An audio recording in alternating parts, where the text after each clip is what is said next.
사무엘하 13장 1절부터 14절까지의 말씀을 읽고 말씀을 나눕니다. 그 후에 이 일이 있으니라. 다윗의 아들 압살롬에게 아름다운 누이가 있으니 이름은 다말이라. 다윗의 다른 아들 암논이 그를 사랑하나 그는 처녀이므로 어찌할 수 없는 줄을 알고 암논이 그의 누이 다말 때문에 울화로 말미암아 병이 되니라. 암논에게 요나답이라고 하는 친구가 있으니 그는 다윗의 형 시므아의 아들이요 심히 간교한 자라. 그가 암논에게 이르되 왕자여 당신은 어찌하여 나날이 이렇게 파리하여 가느냐. 내게 말해주지 아니하겠느냐 하니 암논이 말하되 내가 아우 압살롬의 누이 다말을 사랑함이니라 하니라. 요나답이 그에게 이르되 침상에 누워 병든 채 하다가 내 아버지가 너를 보러 오거든 너는 그에게 말하기를 원하건대 내 누이 다말이 와서 내게 떡을 먹이되 내가 보는 데에서 떡을 차려 그의 손으로 먹여주게 하옵소서 하라 하니 암논이 곧 누워 병든 채 하다가 왕이 와서 그를 볼 때에 암논이 왕께 아뢰되 원하건대 내 누이 다말이 와서 내가 보는 데에서 과자 2개를 만들어 그의 손으로 내게 먹여주게 하옵소서 하니 다윗이 사람을 그의 집으로 보내 다말에게 이르되 이제 네 오라버니 암논의 집으로 가서 그를 위하여 음식을 차리라 한지라. 다말이 그 오라버니 암논의 집에 이르매 그가 누웠더라. 다말이 밀가루를 가지고 반죽하여 그가 보는 데서 과자를 만들고 그 과자를 굽고 그 냄비를 가져다가 그 앞에 쏟아 놓아도 암논이 먹기를 거절하고 암논이 이르되 모든 사람을 내게서 나가게 하라 하니 다 그를 떠나 나가니라. 암논이 다말에게 이르되 음식물을 가지고 침실로 들어오라. 내가 네 손에서 먹으리라 하니 다말이 자기가 만든 과자를 가지고 침실에 들어가 그의 오라버니 암논에게 이르러 그에게 먹이려고 가까이 가지고 갈 때에 암논이 그를 붙잡고 그에게 이르되 나의 누이야 와서 나와 동침하자 하는지라. 그가 그에게 대답하되 아니라 내 오라버니여 나를 욕되게 하지 말라. 이런 일은 이스라엘에서 마땅히 행하지 못할 것이니 이 어리석은 일을 행하지 말라. 내가 이 수치를 지니고 어디로 가겠느냐. 너도 이스라엘에서 어리석은 자 중에 하나가 되리라. 이제 청하건대 왕께 말하라. 그가 나를 내게 주기를 거절하지 아니하시리라 하되 암논이 그 말을 듣지 아니하고 다말보다 힘이 셈으로 억지로 그와 동침하니라. 아멘. 오늘 이 13장의 사건은 드디어 다윗 왕가에 어떤 죄의 결과들이 나타나는지를 보여주는 스타팅, 출발점이 오늘 기록된 장입니다. 오늘 이 4명에는 다윗의 아들들이 등장합니다. 다윗의 아들 서열 넘버 1 암논, 서열 넘버 2 압살롬. 이 두 사람이 오늘의 주인공이고 그리고 거기에 이제 압살롬의 누이였던 이 다말이라고 하는 여인이 이제 그 사이에서 이 일종의 연극이라고 한다면 무대에서 일하고 있는 주인공 역할을 합니다. 오늘 여기 나와 있는 이 남자 둘을 보면 넘버 1과 넘버 2를 보면 사실은 어떤 의미에서 보면은 이 다윗을 제외하고는 권력이 제일 센 사람들입니다. 권한이 많은 사람들입니다. 그런데 이 두 사람은 다윗의 일종의 자화상과 같은 또 사람들입니다. 어떤 의미로 다윗의 모습을 그대로 드러내주고 있는가 하는 면을 우리가 한 장만 앞으로 가면 발견해 볼 수 있습니다. 다윗은 성적인 폭력을 행하였습니다. 다윗은 살인죄를 행하였습니다. 오늘 암논은 성적인 폭력으로 자기의 누이를 범했습니다. 오늘 우리가 읽지 않은 뒤에 보면은 압살롬이 나중에 2년 후에 암논을 죽이는 이야기가 등장합니다. 압살롬은 살인한 다윗의 자화상입니다. 그래서 오늘 이야기는 다윗이 범죄한 내용이 어떻게 바로 시간이 얼마 지나서 똑같이, 아니 비슷하게라고 하는 게 더 옳을 것입니다. 비슷하게 이제 그 삶 속에서 그리고 가정 속에서 일어나고 있는가를 우리들에게 보여주고 있습니다. 하나님 말씀하셨습니다. 너 살인했지. 그리고 너 성적인 폭력을 행하였지. 너는 2번 죽어서 마땅하지만 내가 너를 용서한다. 그리고 다윗은 이 하나님의 용서를 받으면서 회개하고 그 용서를 받아들였습니다. 하지만 용서가 죄과를 없애주지 않습니다. 용서는 원인과 결과에서 모든 걸 다 100% 하는 것은 아닙니다. 그러니까 100%다 없애주거나 또는 100%안 없애주는 어떤 그런 의미가 아니라 그가 정말 100% 죄가를 받으면 죽어야 됩니다. 그러나 그걸 하나님께서 제해 주셨습니다. 용서해 주셨습니다. 그러나 그 외에 다른 것, 다른 죄과는 하나님이 남겨놓으셨습니다. 왜냐하면 사실은 악에 대한 대가를 지불하지 아니하면 인생은 자기 마음대로 할 것입니다. 악에 대한 대가에 대하여서 철저하게 깨닫지 못하면 하나님의 심판은 어디 있고 하나님의 공의는 어디 있겠습니까? 여러분 그렇지 않습니까? 우리가 늘 하나님의 공의를 부르짖습니다. 하나님의 사랑과 사랑을 부르짖기도 하지만 하나님의 공의와 공의를 우리가 부르짖습니다. 만약 하나님께서 사랑하신다면 용서해 주시지만 그러나 공의로우시다면 또 이 용서와 다른 측면이 또 같이 공존할 수밖에 없습니다. 이 두 가지가 어떻게 공존하는가는 참 우리 인간의 이성과 머리로서는 어렵습니다. 여러분이 계산할 수 있습니까? 이 원인과 결과, 어느 것은 하나님이 빼주시고 어느 것은 하나님이 놔두시고 우리가 어떻게 계산합니까? 인과응보는 아니지만 그러나 어떤 정도의 원인과 결과는 계속 움직여갑니다. 오늘 여기서 그 원인과 결과 가운데 하나님께서 저주 가운데 놔두신 칼이 너희 집에 떠나지 아니하리라. 너는 은밀하게 행하였지만 나는 백주대낮에 이 일을 행하리라. 오늘 드디어 그 스타팅한 그 출발이 오늘 본문에 등장하고 있는 것을 볼 수가 있습니다. 여기에는 하나님의 저주와 심판이라고 하는 면이 있습니다. 동시에 인간의 욕망이라고 하는 측면이 있습니다. 암논이라고 하는 욕망, 그리고 압살롬의 욕망. 암논은 어떤 충동적이고 돌발적인 그런 욕망을 가지고 있는 남자라면 압살롬은 교묘하고 집요하고 그리고 집착하고 자기 것을 끝내 이루고야만 하는 그러한 욕망을 가지고 있는 사람입니다. 다 다윗에게 있었던 모습입니다. 다 인간들에게 있는 모습들입니다.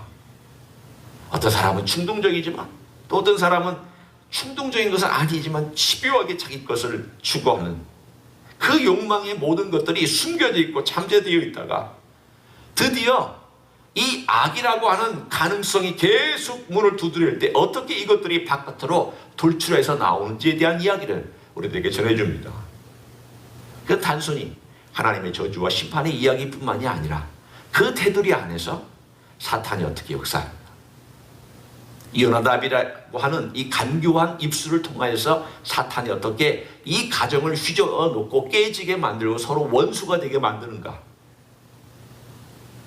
뿐만 아니라 이 가운데에서 그 악한 일이 왔을 때 선택하는 이 암논이나 선택하는 이 압살롬이라고 하는 이 사람들의 선택들이 어떻게 이 악한 일들을 더욱더 조장하고 그리고 선택하게 하는가. 이런 모든 내용들이 오늘 본문 가운데 복합적으로 다 연결되어 있습니다. 우리는 이 이야기를 보면 단순하지 않습니다. 참 인간이 복잡하다는 걸 압니다. 그리고 하나님과의 관계 속에도 인간이 참 복잡하다는 걸 압니다. 한번 생각해 보십시오. 우리 각자 자기 인생을 쭉 되돌아보면 내가 이걸 선택했을 때는 참 많은 고민을 하면서 선택을 하기도 했고 또 어떨 때는 충동적으로 선택을 하기도 했습니다. 근데 그 선택이 어떨 때는 옳은 거라고 선택을 했는데도 나중에 보면 옳지 않은 그래서 사람을 아프게 하는 그런 선택들이 있습니다.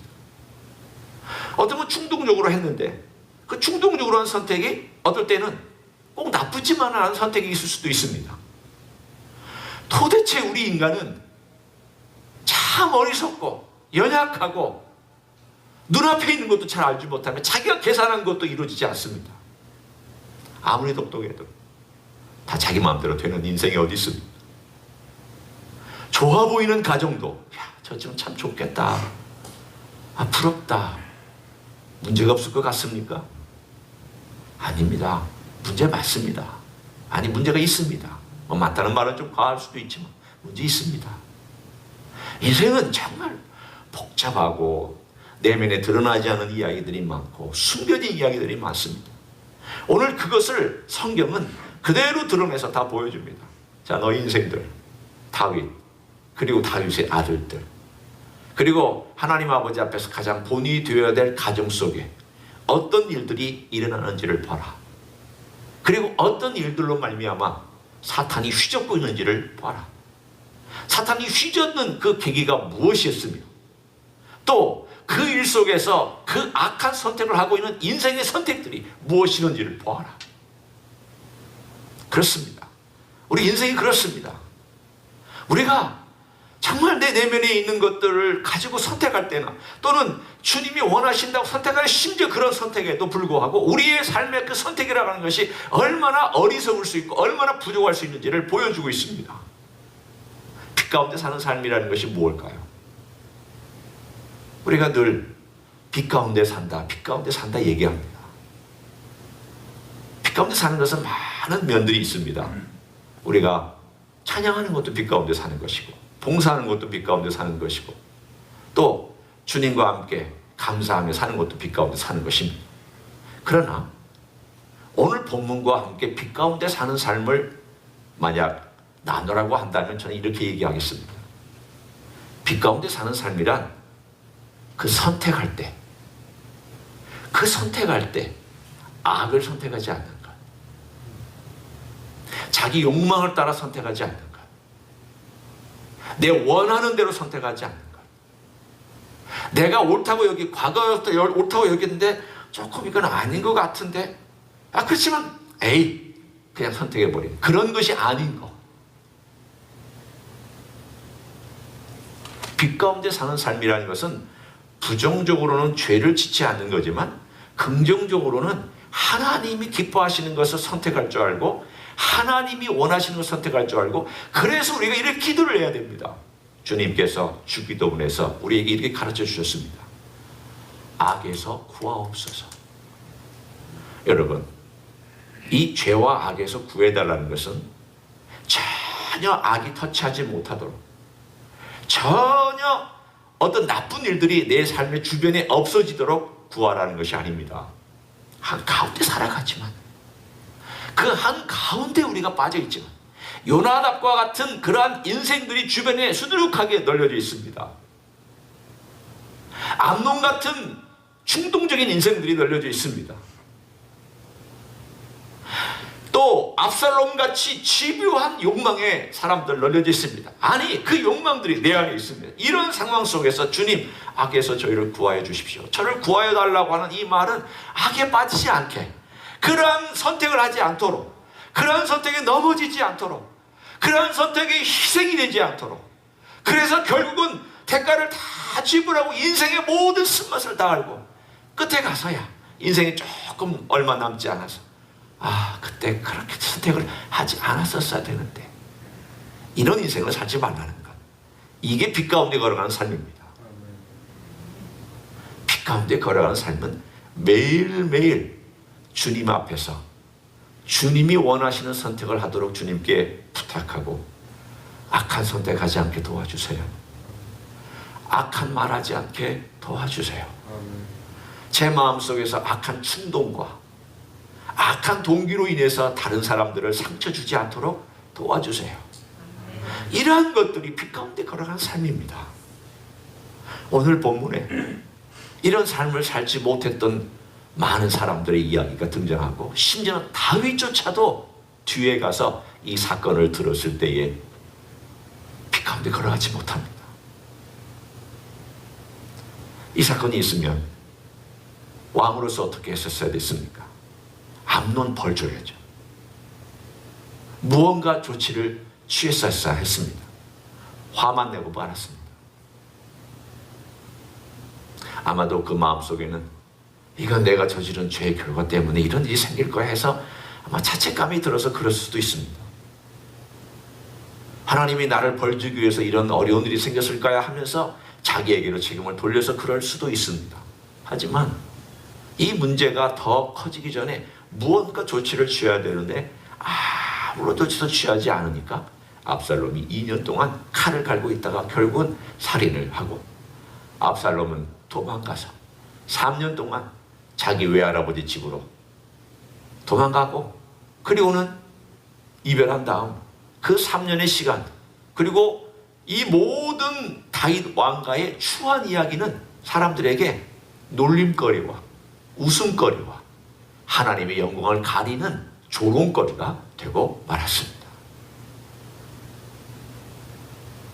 우리의 삶 속에 다시 한번 우리 주님 앞에 우리가 어떻게 살아야 되는지 하는 그런 빛을, 주님 제 속에 빛을 비춰주소서. 그리고 악이 저에게서 주님을 반대하고 주님을 멀리하려고 하는 선택을 하려고 할 때마다 주님 빛으로 저를 감싸주소서. 그 주님의 빛이 선한 선택을 하고 주님이 원하시는 선택을 할 수 있도록 저를 도와주소서. 우리의 삶이 이렇게 주님의 도우심으로 걸어가는 삶, 이게 빛 가운데 걸어가는 삶입니다. 이게 훈련이 얼마나 돼야 될까요? 그렇죠? 훈련이 참 많이 되어야 됩니다. 제 경험을 통해서 보면 잘 안 됩니다. 그러나 한 가지 놀라운 일은 훈련하는 과정 가운데 또 실패하고 넘어진 다음 고민합니다. 왜 안 됐을까? 왜 그때 나는 그렇게 얘기했을까? 나는 왜 그런 말을 했을까? 그리고 생각하고 회개한 다음 주님 앞에 다시 기도하고, 그리고 그런 상황에 대해서 다시 한번 머릿속으로 상상해 봅니다. 이런 상황이 왔을 때 내가 어떻게 해야 될까? 다시 한번 제 자신에게 리마인드를 합니다. 그 상황을. 앞으로 또 그런 상황이 또 올 수 있으니까. 그러면 그 상황이 되면 내가 리마인드 했던 것이 머릿속에 살짝 이렇게 탁 하고 켜지는 때가 있습니다. 그러면 그 상황 가운데 제가 주님께 짤막하지만 주여 라고 기도합니다. 짧게. 아주 번개와 같은 그 순간에. 그러면 제 마음속에 그 기도하는 가운데 하나님 아버지 앞에 어떤 경우는 이렇게 올라올 때는 한 발 뒤로 물러서기도 하고, 제가 지금 늘 그렇게 성공한다는 얘기 아닙니다. 그렇게 연습하고 있다는 얘기입니다. 한 발 뒤로 물러서기도 하고, 또 어떤 때는 그것이 그렇게 자연스럽게 넘어갈 때도 있습니다. 성령과의 삶은, 빛과의 삶은 저절로 주어지지 않습니다. 그거는 기도한다고 해도 주어지지 않습니다. 여러분 오해하지 마세요. 기도한다고 그게 저절로 주어지는 거 아닙니다. 기도 10시간 해도 그거 주어지지 않습니다. 기독교인들은 잘못 생각합니다. 내가 성경 많이 읽고 내가 기도 많이 하면 내 성품이 확 달라질 거. 아닙니다. 달라지지 않습니다. 왜 수많은 기도 많이 한 사람들이 남 상처 많이 줍니까? 왜 영성이 좋다고 한 사람들이 왜 남을 넘어지게 합니까? 자기한테 적용을 안 하고 그 면들을 깊이 주님 앞에서 내놓고 고민하고 고치려고 하지 않기 때문이죠.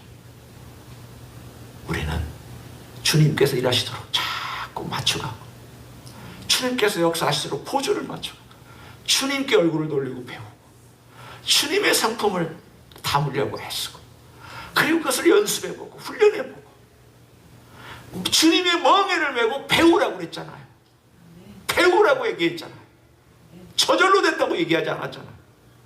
배워야 됩니다. 훈련해야 됩니다. 때로는 뼈를 깎는 아픔도 동원되면서 훈련해야 됩니다. 그렇지 않으면 압살롬과 암논처럼 됩니다. 우리의 삶에 우리 하나님 아버지 앞에서 그런 정말 주님의 멍에를 메고 배우는, 그래서 빛 가운데 주님과 함께 동행하며 걸어가는 귀한 삶의 역사가 있기를 예수님의 이름으로 간절히 축원합니다. 기도하겠습니다. 하나님 아버지 감사합니다. 우리의 삶에는 정말 주님을 배워야 될, 주님을 알아가야 될, 빛 가운데 걸어가야 될 삶이 있음을 고백합니다. 주님, 날마다 우리 주님을 배워갈 수 있도록 도와주시고 주님의 말씀, 주님의 성품, 주님의 귀한 음성, 주님의 모든 것을 내 삶 가운데서 연습하며 훈련하며 배워갈 수 있는 하나님의 종들이 되게 하여 주시옵소서. 이제는 우리 구주 예수 그리스도의 은혜와 하나님 아버지의 극진하신 사랑과 성령 하나님 교통하심의 역사가 오늘도 우리 주 예수 그리스도 안에서 빛 가운데 걸어가기를 소원하는 가정에 세배드리는 종들 위에와 이 자리에 참여한 종들 위에와 주임제 희스교회 위에와 이민교회들과 한국교회들과 선교사님들 위에 이제로부터 영원히 함께 하실지어다. 아멘.